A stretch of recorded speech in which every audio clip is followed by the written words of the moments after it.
Hello, my name is Nick Diego, the developer of Blox and the Blox Sandbox add-on. In this video, I'm going to give you a brief overview of what the Sandbox add-on is and how to use it. Now, I'm going to assume that you are aware of what Blox is.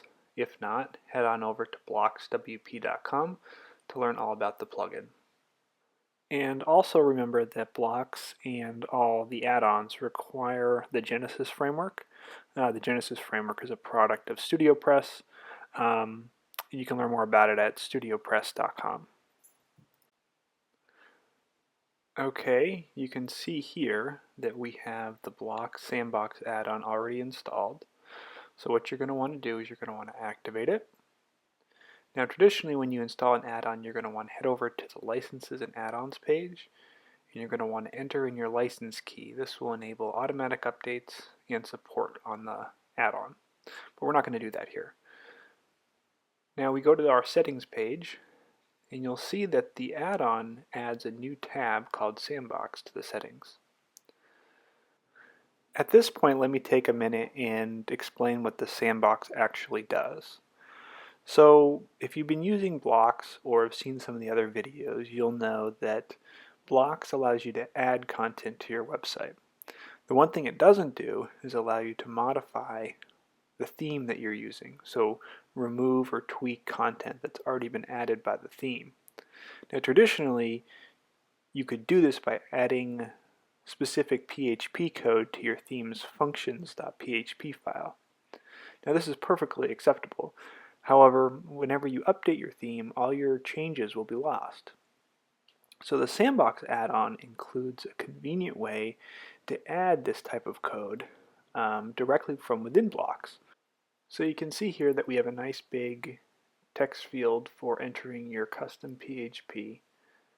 You need to make sure that you use all correct PHP syntax when doing so. And then we also have two more options. One is to disable custom PHP, which allows you to work on your code without having it actually being activated on your site. And the second option allows you to run custom PHP on the admin. Now by default, all Sandbox PHP is only run on the front end of your site. This is a security measure, but also most users won't need to run code on the admin. Now the reason this is a security measure, because if you make a mistake, the only thing that you'll end up breaking is the front end of your website. Now this sounds bad, but you always can head back into the admin page here and edit your code and make changes. Now if you run the code on admin as well, you run the risk of breaking both the admin and the front end, which, as you can imagine, causes problems. So the Sandbox is very powerful, but you need to be using it responsibly and make sure that the code that you're writing is correct and doesn't cause any problems. But that being said, because it can run on the admin, it can do some pretty cool things like enable new widget areas, modify Genesis page layouts, all sorts of things. But you have been warned that enabling admin, if you make a mistake, can break the admin. So just be careful. For the example I want to show you, we're not going to need to enable the admin. So what we're going to do is, let's imagine the situation where you have added a new footer to your website. I've started one here. We can take a look at it. You can see that I've added some content here, my new footer content. I've positioned it at the Genesis footer, location all pages, visibility visible to all. I've also added some styling to my new footer. But we're going to see a problem here. So when we update, and then we go check out our website,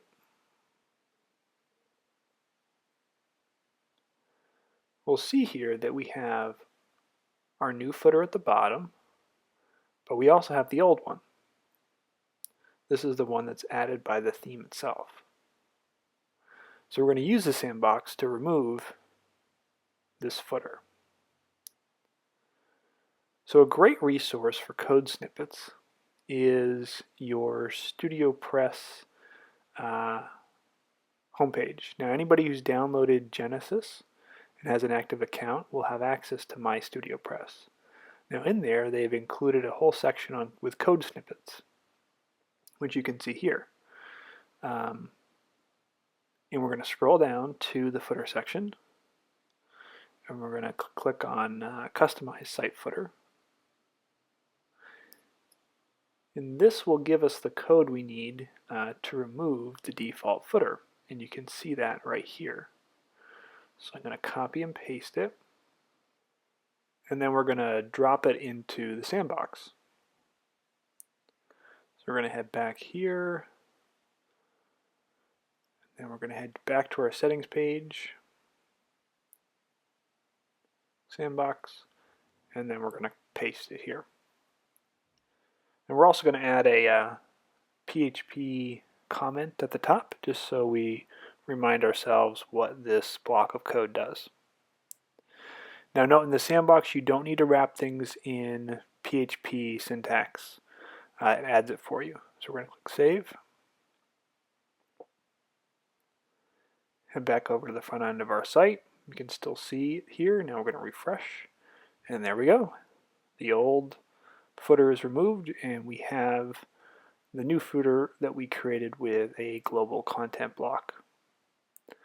So that's it. That's how to use the sandbox. Again, check out sandbox documentation with that link there in case you have any questions or want to see some more examples. Thank you for watching, and again, as always, more information is available at bloxwp.com.